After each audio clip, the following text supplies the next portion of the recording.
Good evening, everyone, and welcome. My name's Taru Nagesh. I'm the Curatorial Manager of Asian and Pacific Art here at the Queensland Art Gallery and Gallery of Modern Art.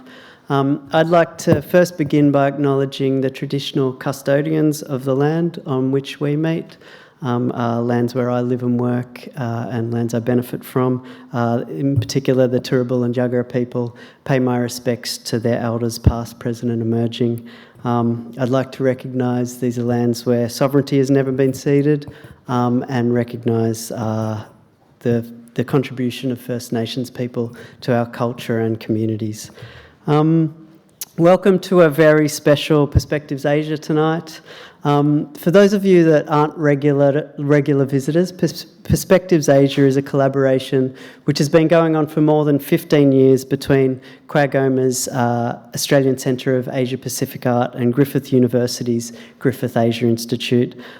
It's designed to explore issues of contemporary culture, politics and society in the Asia Pacific region, while also fostering public discussion of Australia's relations with the region.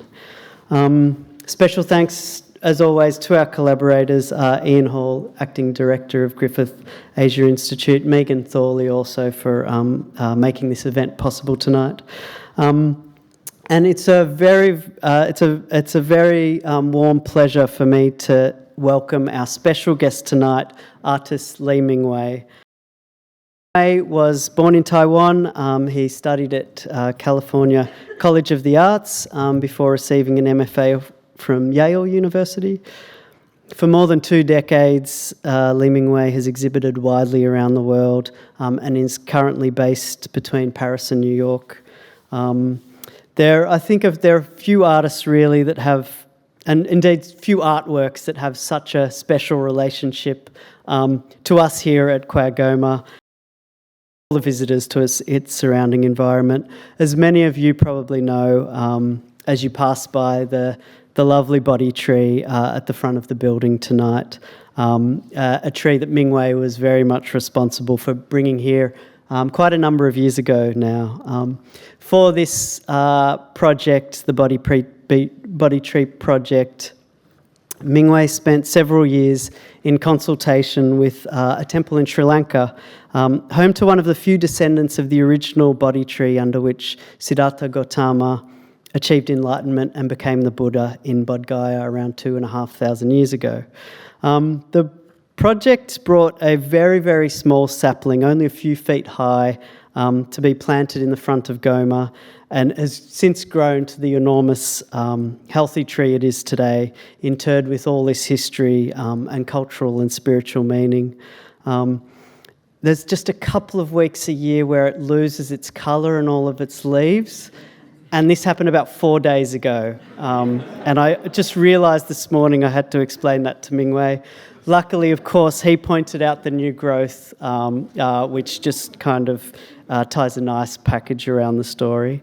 But this is an artwork that's incredibly treasured by so many of us here, and I think undoubtedly one of the most vibrant and interesting examples of public art in Australia, if not the world, certainly one of the most welcoming.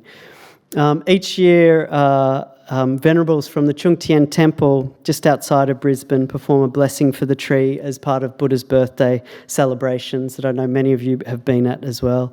And it's really formed such a special relationship that's gone on for decades now between staff at the gallery here and that community. And I think that's just one example of the type of work that Mingwei is able to foster through his artistic practice. But before all this, Mingwei participated in the 3rd Asia Pacific Triennial in 1999. He just met a whole lot of friends that he knows from all that time ago.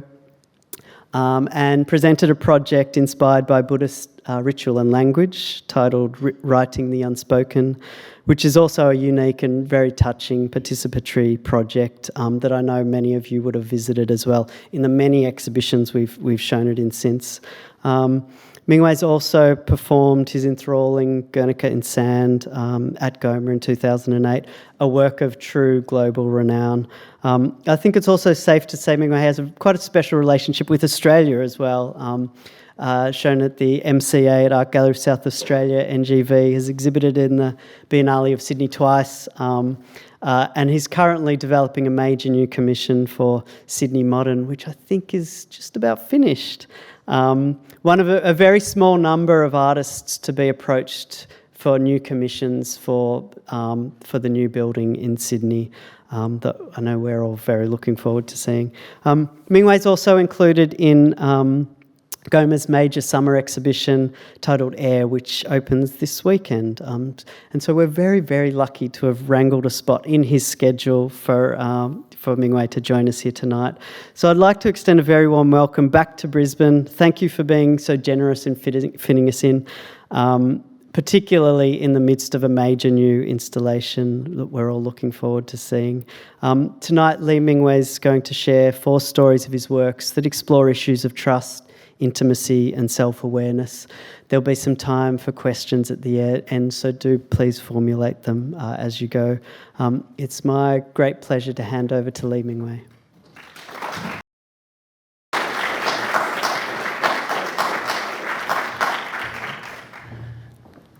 Thank you, Tarun.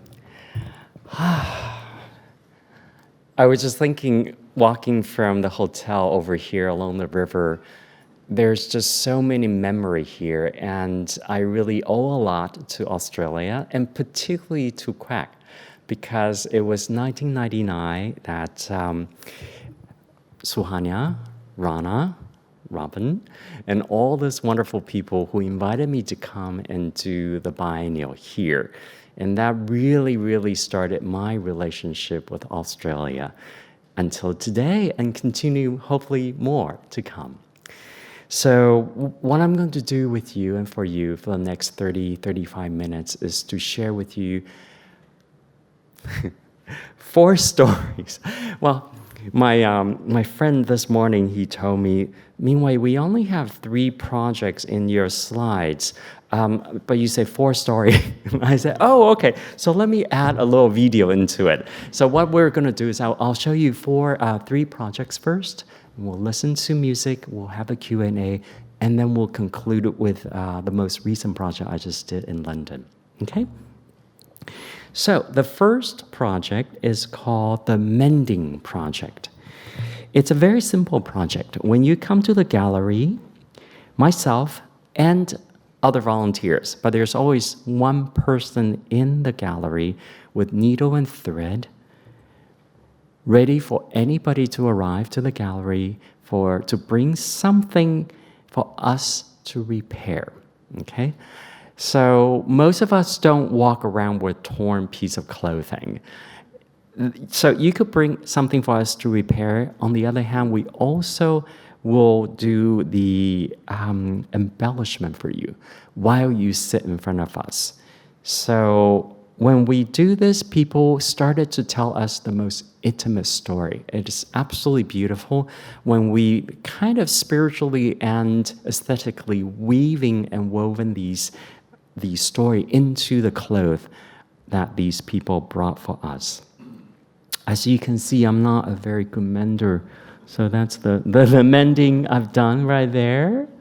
And then I also ask people to leave their name with me, just so when they come back to get the clothes, we know which one belongs to which. So we don't actually keep the clothes we only keep it for the duration of the time. After 3 months, so for example, when this was in Venice Biennale in 2017, after 6 months, we had about 3,000 pieces of clothes. And clearly the table cannot take that many clothes, so we actually have to put some of them in the boxes, and then people come back toward the end of the show to get their clothes. So this is another way of mending. I often work with volunteers. So we are going to do this in Copenhagen in in January. And the way to do it is that I put a call out. Anybody who is comfortable with needle and thread can come and be a mender. Also, anybody who likes to talk to stranger, please come and join me. When we did this in Helsinki in Finland a few years ago, I say, okay, I'm going to come and share this project with you, and if you're interested to be a volunteer, please come for a session. I had 160 people who came and wanted to be a volunteer. It was a beautiful experience because all these people just came one at a time to take on the task of being a mender. And it created a very beautiful community among these menders. This image for me is actually quite beautiful because the young lady came and had something for me to repair. And then she went back and showed it to the mother who's standing in the middle. The next week, the mother and daughter came back. And this is the third week when they brought the grandmother back. So all three women, the three generations, had something for me to repair and mend. So this is just to show you, by the end of the exhibition, I asked each one of them to come back and get their clothes. And then this is when each of the clothes goes back to the owner with mended clothes or embellishment. This is about 2 hours before the show closes. As you can see, a lot of them went back to the owners already. And then by the end of the day, in 6 months, everything is gone. So we had about 6,000 pieces of mended clothes floating somewhere in the world. As you can imagine, people came from Venice everywhere. So next time, if you have something for me to repair, please come to Copenhagen. I'll be there, and also probably 120 Danish mender would be there to repair the clothes for you. Okay. The second story, just to, sorry, let me go back to the mending project. A lot of people ask me where this idea came from. And it started in 2001, September 11th. And a lot of you remember what happened that day in New York when the airplane flew into the building. So my husband was working in the building at the time. And I didn't know if he was alive. So I went back to our apartment, took out everything we had that needs to be repaired, and just start mending without even thinking what I was doing until I heard the key, the lock turned. And he opened the door. He was standing there, covered in ash and blood, and with 6 strangers behind him. So what happened was that morning we were swimming, and he somehow felt it was a beautiful day, so he wanted to get out the stop before going into the World Trade Center, as he did. And once he got onto the street, he heard the airplane engine flying very, very loud and strong. So when he looked up, the airplane literally flew into his office on 97th floor. And he said that was when the darkest of the black hole opened up in the sky, and thousands of unimaginable things just falling from that black holes. And he started running uptown. And in the meantime, there were all these people started running toward the building. So he stopped those people, said, please don't go. It's a terrorist act, and just the building's gonna fall. So he collected 6 people who just basically lost a lot of stuff, and they were from New York. So we host them for 6 weeks in New York. So during that attack, John lost 400 of his best friends and direct report. And it took me 9 years to have the courage to come up with the idea, with a project that deals with the question of how do we move forward as a human being. And this is the project. So usually I don't put that story on the didactic because I felt it's unfair and it's insensitive of me to share that on the wall. But I feel better if I say it in the like an oral history and a way of sharing it with you. So so that was the mending project. Thank you.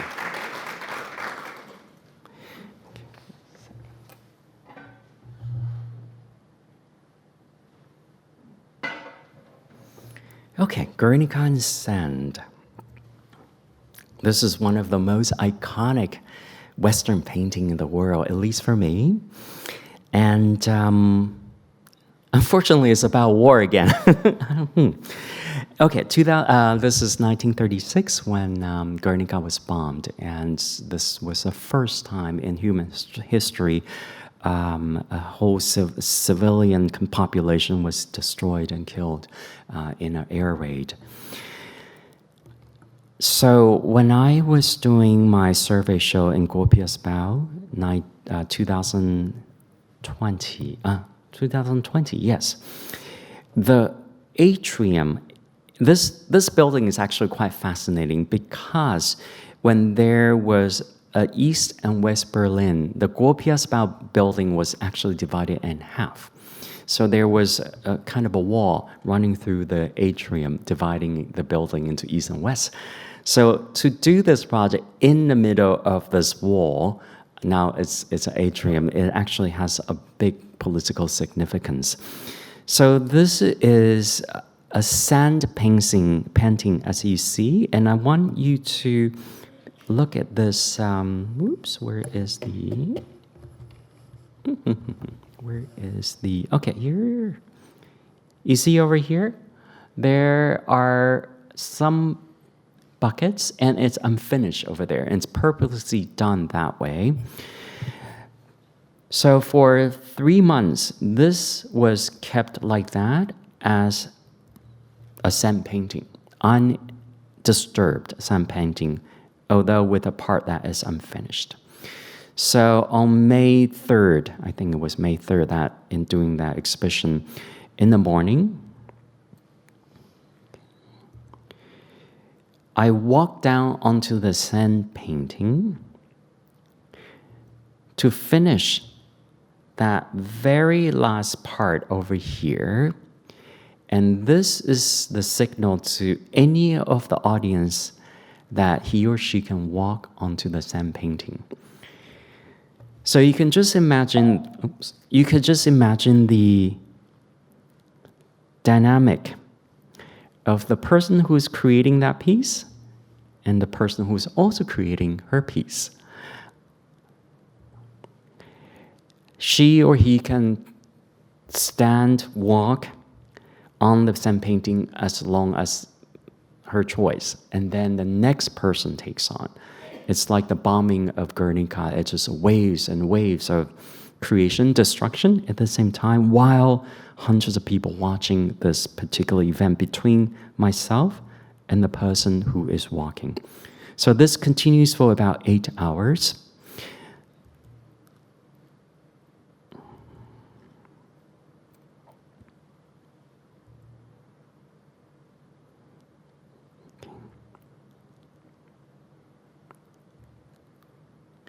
And then at sunset, 4 of us walk down to conclude the performative component of it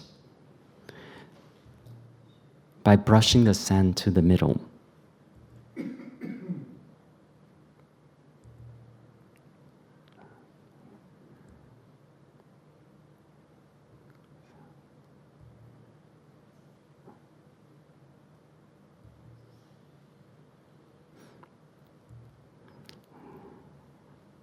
You could tell that it was Guernica, but it's completely different now. And every time when we did this project, it always ended up with very different final version. So when we did it at Goma here, it was a smaller version, and it was in the gallery up there. And that was also a very different finishing image. So this was at sunset. And 12 hours ago, it was like this. So for the duration of the next few months doing my survey show, we kept the work like that. So nobody can walk on it anymore. It's just like that. And at the end of the exhibition, we recycled the sand. And for this project, there are quite a few topics I wanted to kind of look into it when I did this work. One of it is the idea of cycle. Because for me, a piece of sand was a piece of rock, and that piece of rock was also a piece of sand. And through millions of years, this sand became something else. And now it was a piece of artwork for 6 months. And then later on, when it went into a river, it would go back to nature. And maybe 2 million years later, it would become a rock again. So, so this is a very intensive work for me. And when we work at GOMA, we work with the local volunteers again.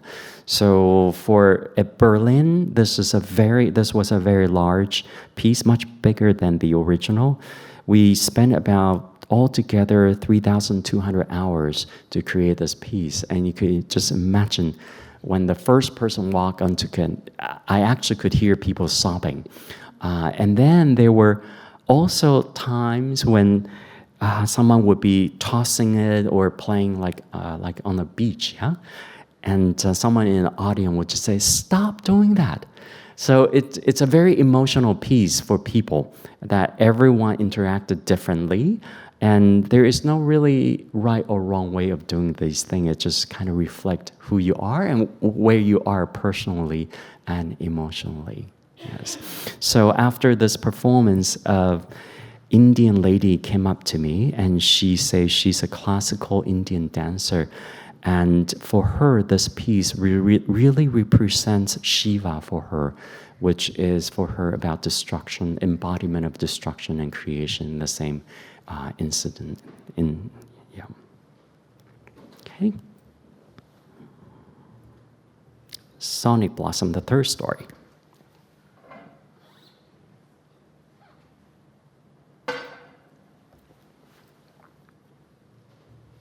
Okay, so that's me when I was 4, and that's my mom.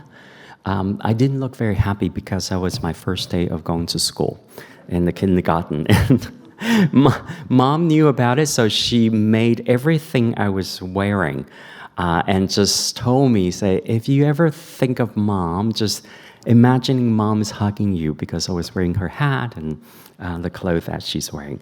So the reason why I show you this, because my mom and I have very, very intimate and close relationship. She was quite ill about 12 years ago with heart disease. I went back to Taiwan to take care of her when she was in intensive care. So during that time, I received an email from a Tate curator who was doing new commission for the opening of the National Gallery of Museum of Contemporary Art in Seoul. So she said, "Mingwei, can you create a new work for this museum?" So I said, well, I'm so overwhelmed taking care of my mom. Maybe, thank you, but maybe later if I feel I have the energy to do so. So during the time when she was in the intensive care, I played Schubert's Lieder for her. And the reason why I play Schubert's song for her is because when I was young, growing up in Taiwan, it's very hot summer, probably like here. And I would be running around the courtyard like a puppy. So mom would play Schubert's Lieder, very soft volume. And I'll say, "Mom, I couldn't hear Schubert." So she said, "Well, my dear boy, you just need to sit down and be very quiet, and you'll be able to hear the music." So I thought it would be really lovely to spend the moment taking care of my mom by playing the same music for her. And I did. And luckily, she recuperated from this illness. And then I came up with the idea during this caretaking moment to think, maybe I could create a project from Schubert's Lieder. And this time is a stranger, singing to a stranger. So it's not playing a music for someone you know. So how does it work? So this is the site at the National Museum of Contemporary Modern Art in Korea. One chair and music stand. Okay, so that's the installation. And I've designed this gown for an opera singer to wear.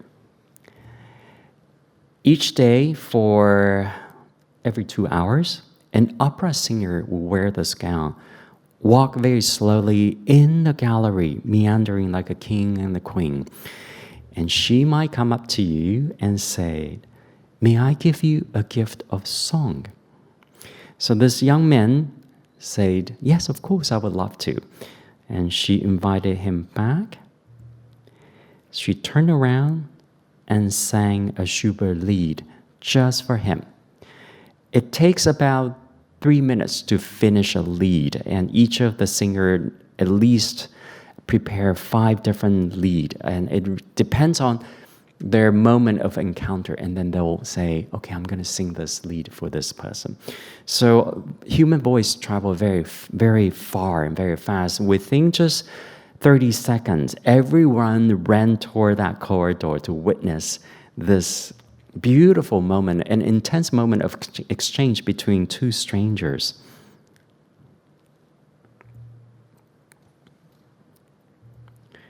So after she sang, turns around, and then disappears into the crowd like a butterfly to look for her next encounter. And within just a few minutes, it returned to where it was like. So it's really a flower blooming and closing and blooming. So when it was at MFA Boston, they commissioned a new robe because it was going to be in the Renaissance gallery. So I created this very opulent robe for the singer there. So there she goes. And we always have the curator kind of following the singer, just so, because people are quite curious about what's going on.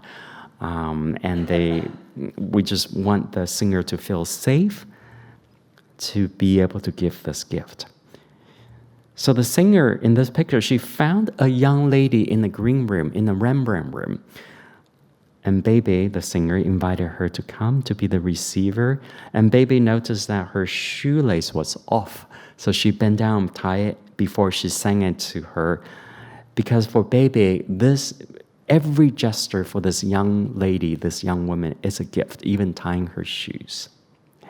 So what I would like you to do next is to close your eyes, and I'm going to play one of the Schubert lied just for you, and imagining this is a gift coming from an opera singer.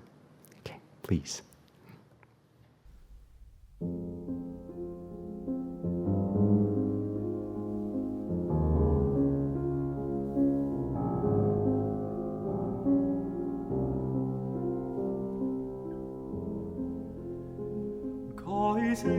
Lieber Mond, Geist eine Silberflimme durch dieses Buchengrün,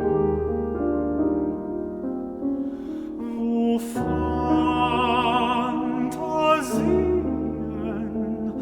und Traumgestalten immer vor mir vorüberfliehen.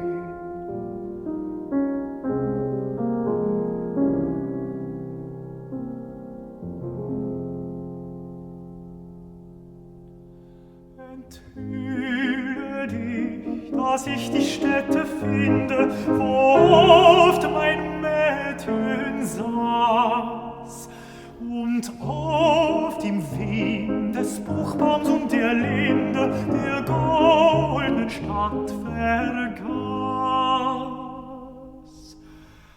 Enthülle dich, dass ich des Strauchs mich freue, der Kühlung ihr gerauscht, und einen Kranz auf ihre Wange streue, wo sie den Bach belauscht.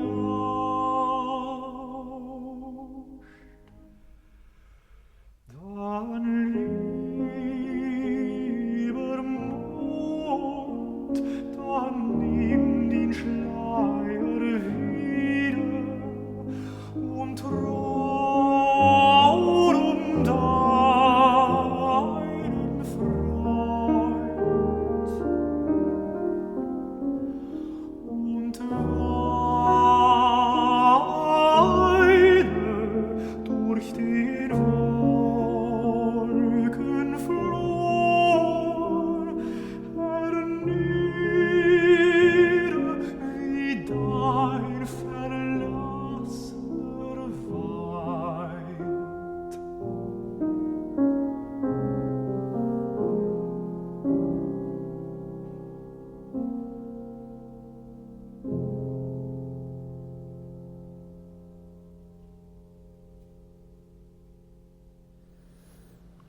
So that was by Ian Broderick, one of my favorite singer. And there are 5 of these lead. Schubert wrote about 900, but we know there are there are definitely 600, but maybe 900 leader. And these are the 5 that my mom played for me when I was young. So this is what the singers learned.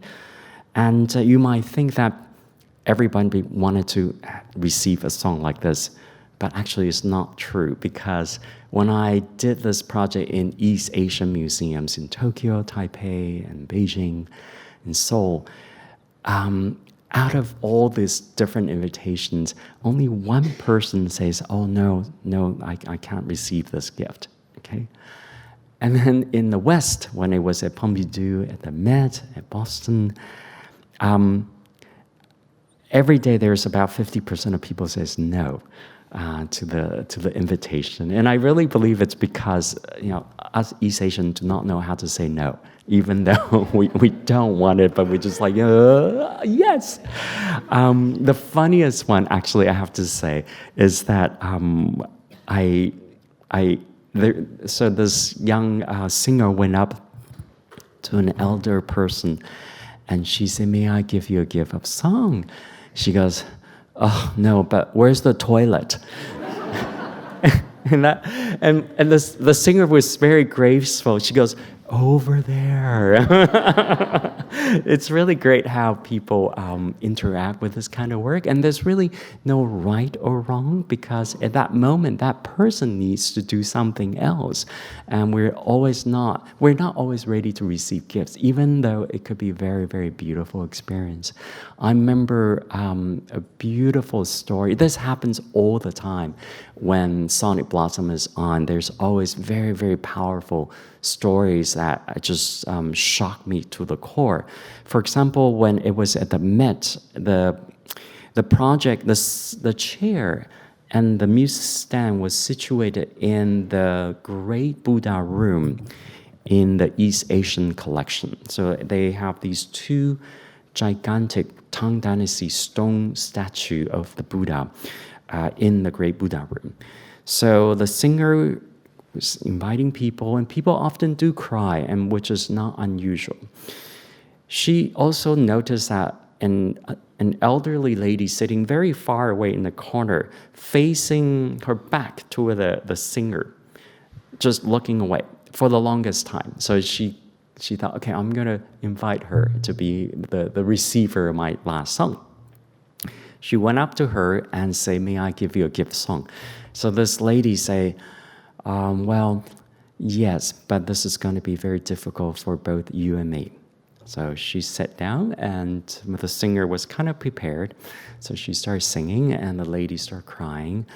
And then quickly, the lady was howling so loud that we could not hear Yongji singing.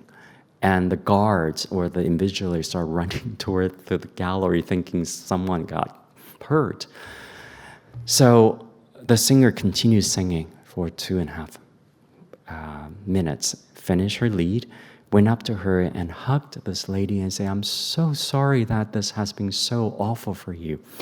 So the lady looked up and gathered her emotion and said, this is the most beautiful and yet the most awful gift I ever received in my 75 years of life. The reason's because my daughter was an opera singer, and she loved the lead you just sang. And the last time I heard this with her was during her funeral. And I never had the courage to listen to this again. And today, you picked the song out of blue and sang it to me. And I really believe that my daughter is here to say goodbye to me in front of these deities. So things like that just happen all the time. I really believe that there are bigger powers out there than us. So I went up to her later on and again apologized. And I asked her, did you know about this work? She said, no, I came from Vienna this morning. Yesterday I woke up, I just realized I need to come to New York. So I bought myself a ticket, came to New York, went, put her luggage in the hotel and came to the Met and made a beeline into the Met Gallery, which is on the second floor. It's not exactly easy to find. And they encountered this work and stayed. So she really believes someone is guiding her. So I'm very lucky that I'm an artist, that I could experience things like this that are so powerful and moving, and it really changes me as a person and as an artist. So I'm going to open up to Q&A for the next 15 minutes, and then I'll play a short video of 4 minutes, if you still have the patience. And it's the last project I did in London. Okay, thank you.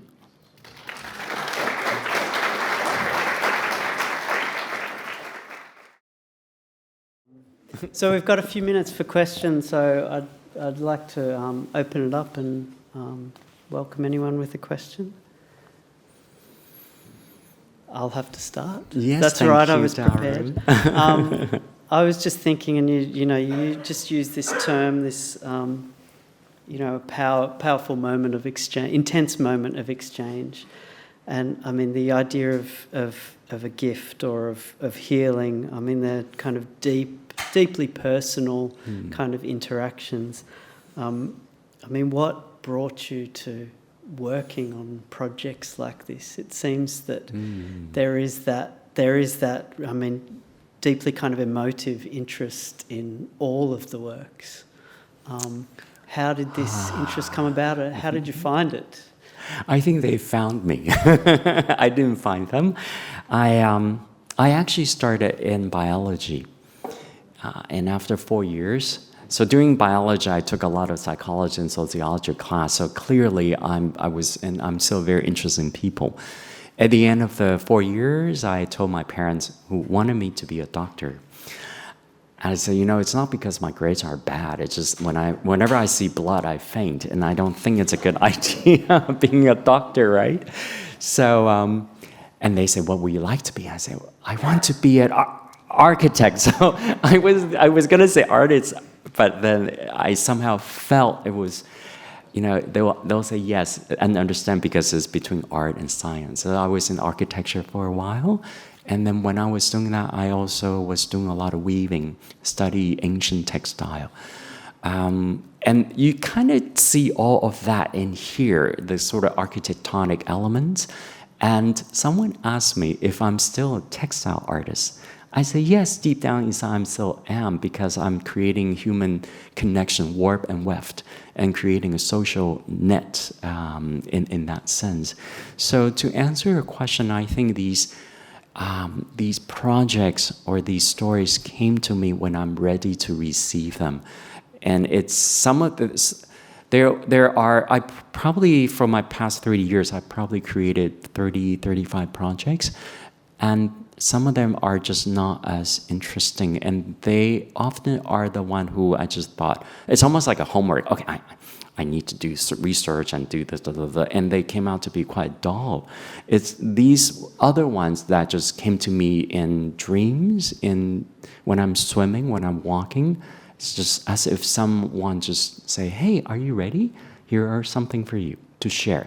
And I really believe that these projects are here for now, but one day they'll disappear into the universe, and we're just fortunate enough to experience them. Oh, thank you. We've got, just go behind you first, Ian. I was thinking when you were showing the Barnica, the last one especially, and since you brought up the 2D textiles, did you ever think of making a cloth rendition of this, something like a wall hanging thing? Interesting you say that, because my gallery wanted me to have something to sell.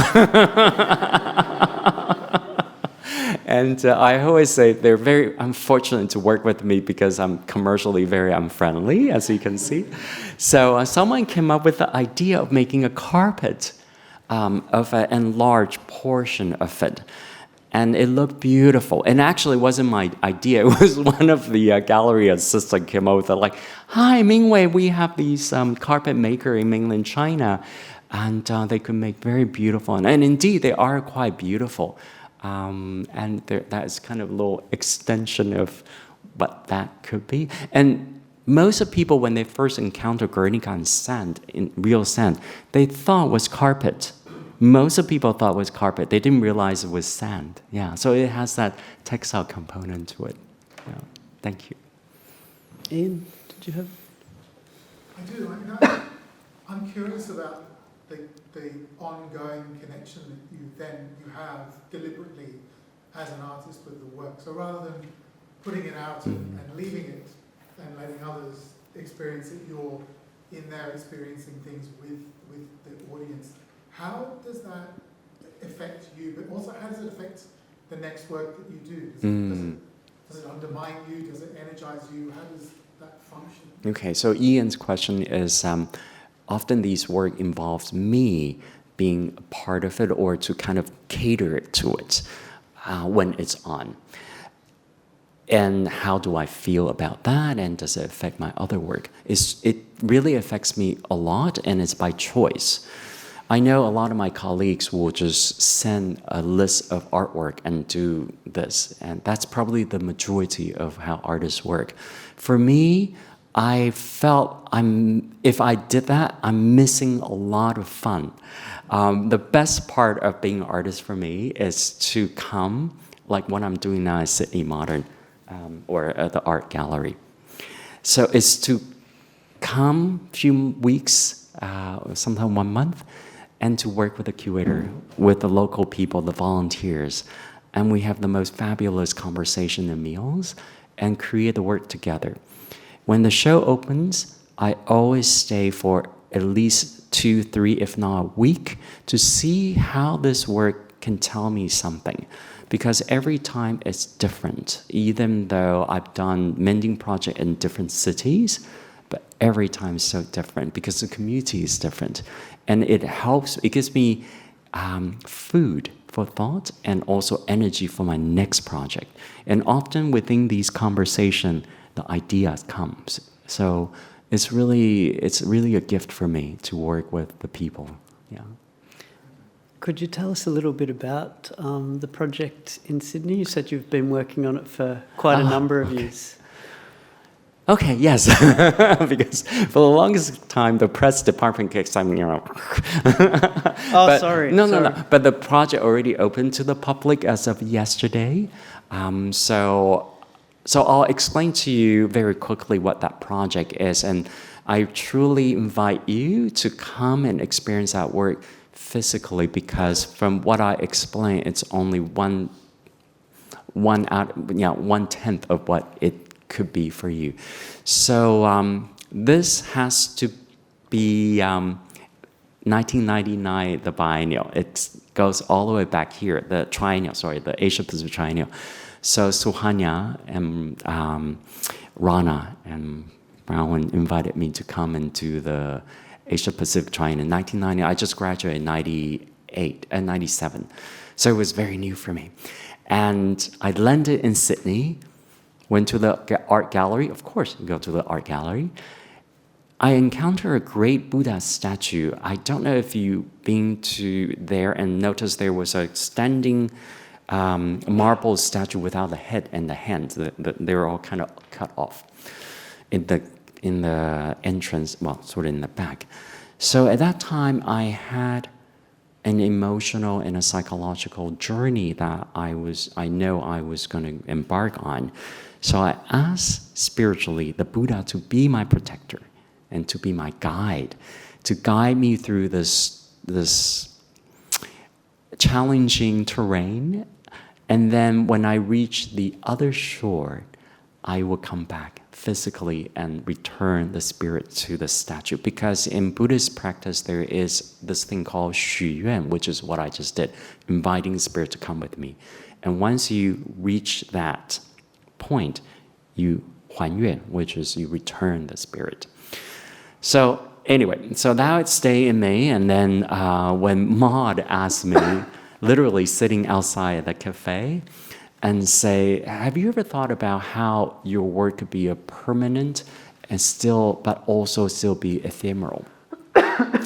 At that time, she already knows that she has a job at the gallery, but she didn't tell me. She just said, hey, have you ever? And then I thought, oh, that's a fair exercise. And so I proposed that, I would like to go into a collection and look at an artwork.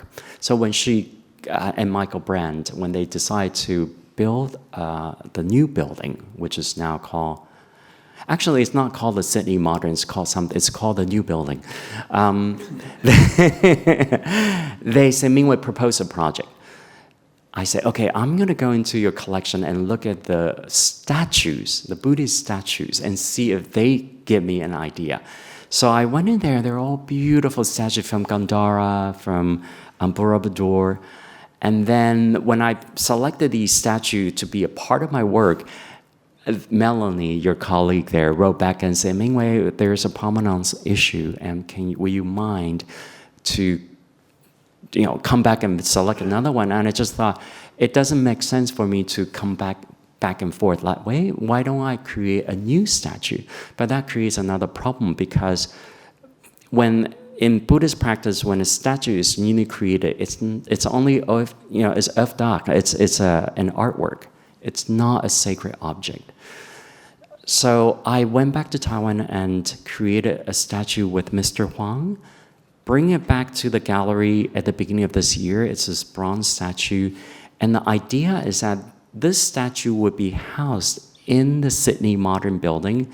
And I was lucky enough to be able to work with Seijima and Nishizawa-san to create a gallery just for this project. So it comes with this room that you see. It's absolutely sublime. It's made of ram earth, everything all the way up. It's like a dome. So when you go into this gallery, you encounter this Buddha, just this Buddha. And there might be a stone in the hand of the Buddha. And the reason why I say might be because there's only one stone each day for one person to take. And who this person is, we don't know. So if you came in and then there is a stone and you have a journey you're going to take, you're most welcome to take the stone with you when you leave the gallery, with the understanding you're going to return the stone to the Buddha, the hand of the Buddha, so the next person can do the same thing, right? So the question is, so when are you going to place a stone? 10 o'clock? So everybody will be lining up to get that stone. So I say no.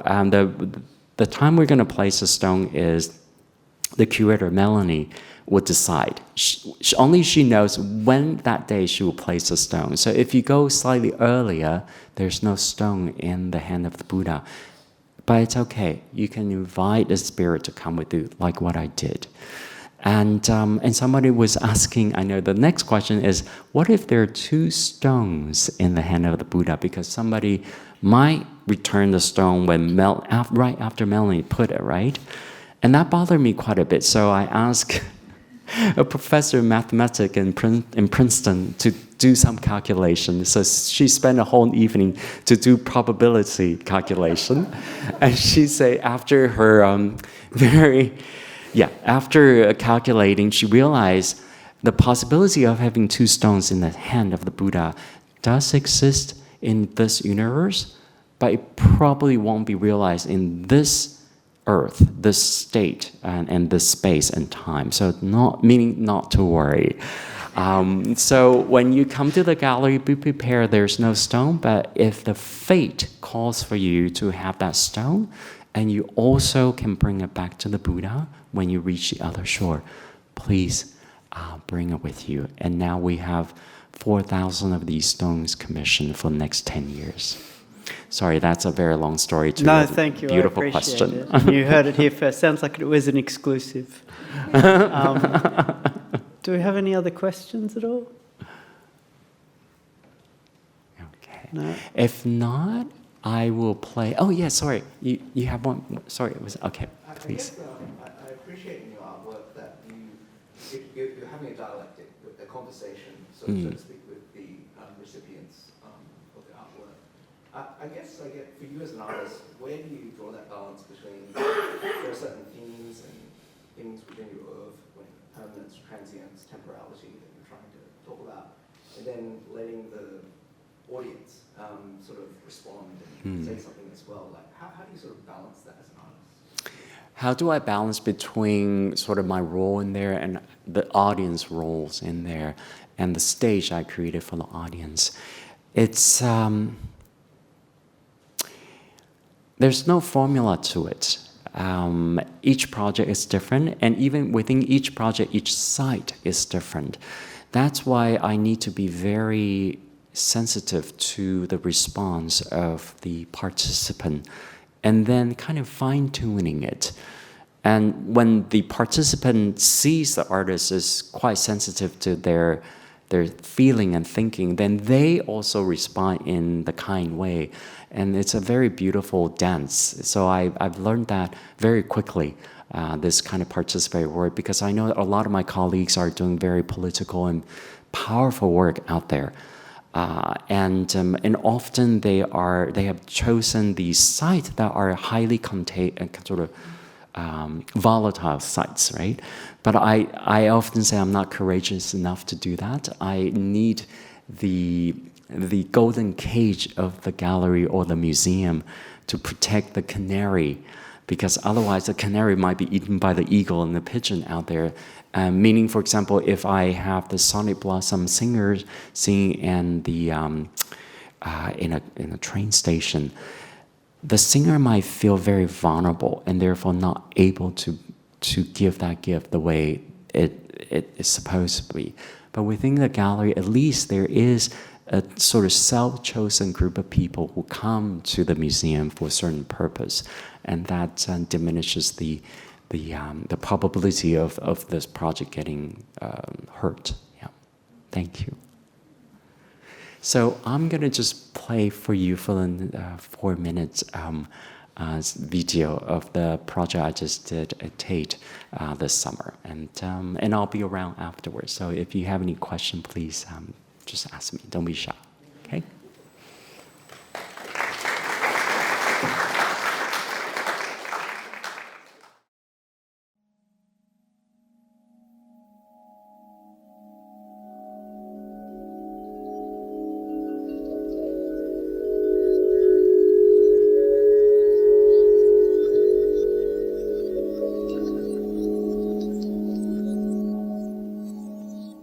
The idea of our labyrinth came when my partner and I went to Myanmar the end of 2014. I constantly see this very clean path in front of any temple. Volunteers would be cleaning 24 hours. It's a gesture to clean the path itself, but also to clean their internal world. I thought it would be really beautiful to bring that spirit into a performative piece. It's about how these two dancers negotiate, collaborate, and create a sense of unity. On the other hand, there's also individuality. In all my work, the idea of tension is very important. What is tension for me? The tension is that unknown element that makes this work open to all different kinds of possibilities. It's not a choreographed piece. The only thing I tell the dancer, you need to move very slowly, listen to the rise, listen to yourself, and also be aware of your partner. I grew up in Taiwan until 12. I trained as a classical violinist and studied textile and architecture. In a way, I'm still a textile artist because I'm creating a social weft and warp to create a connection between stranger and society.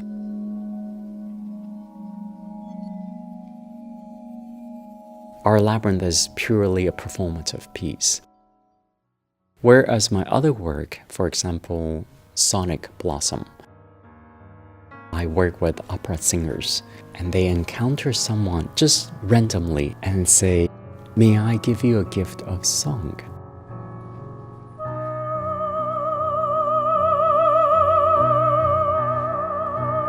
I always think that as an artist, I'm really in the care of the strangers who makes the work much more poetic than I can ever imagine.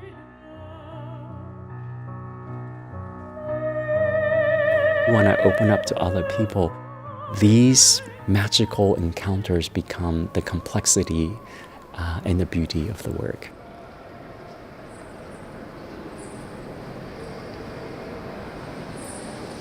When I create a costume, I want to create a costume that's easy for the dancers to dance. The bell is particularly important because it creates a very delicate and refined sound, and that heightens the movement.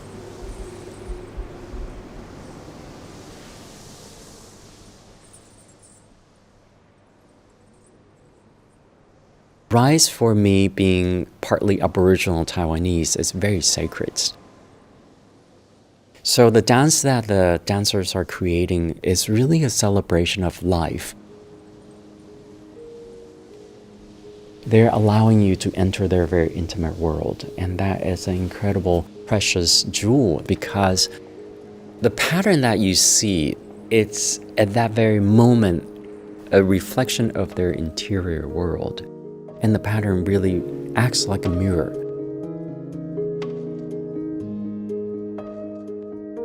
When it reaches a balance, that is where the perfect yin and yang exists.